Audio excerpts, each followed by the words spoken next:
All right, let's just jump right in. The very last time anyone saw Lars Mittank, he was on camera running, just sprinting full speed into a forest in a country he didn't even know. He literally dropped everything and just disappeared. And that right there, that's the chilling fact that kicks this whole mystery off. I mean, think about it. The CCTV caught him going in, but not a single camera, not one, ever saw him come back out. So let's set the scene. We're at Varna Airport in Bulgaria. It's July 8th, 2014. A 28-year-old German guy, Lars, is on vacation. This should have just been his trip home, but instead it turned into the starting point for a run into, well, into nothing. And here's what's so wild about this moment. It's what he left behind. We're talking his luggage, his passport, even his shoes. I mean, everything you need to, exist in the modern world. He just dropped it all. This wasn't some thought-out plan to disappear. No way. This was raw, unfiltered panic. You can imagine what happened next, right? A huge search party gets going almost immediately. They brought in 50 people, tracking dogs, the whole shebang. And they searched this pretty small forest, only about 2 square kilometers. The result? Nothing. Absolutely zero. It's like he hit the edge of the trees and just evaporated. So, that brings us to the big question, doesn't it? What on earth could make him run like that? A totally normal, healthy guy doesn't just ditch his entire life and bolt into the woods for no reason. To even begin to understand this, we've got to go back and look at what happened in the week before he vanished.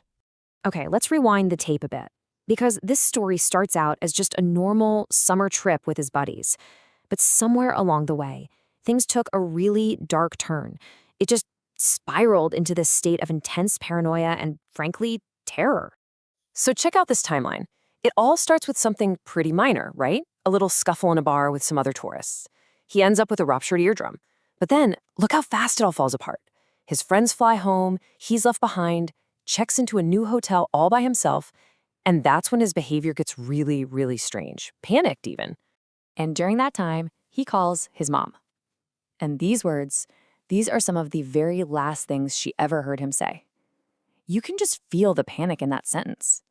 He truly 100% believes someone was hunting him.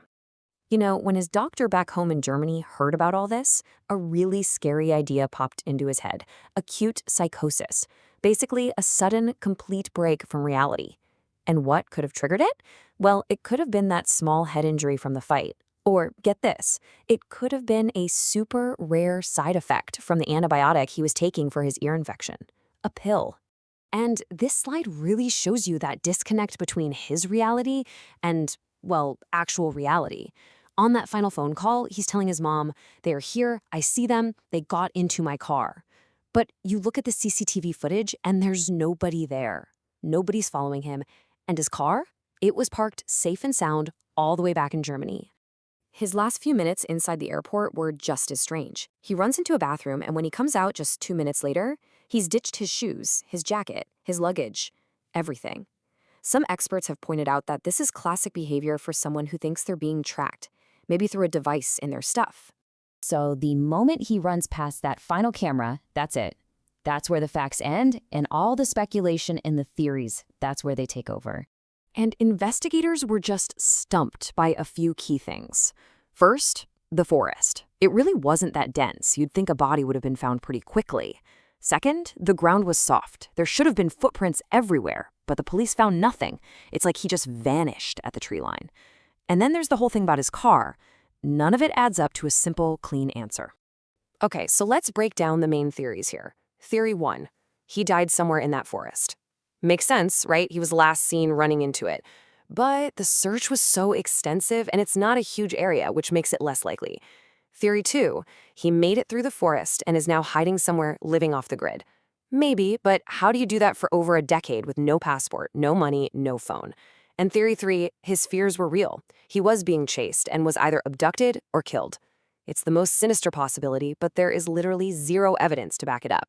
But when you push aside all the theories and the internet speculation, what are you left with? You're left with a very real human tragedy.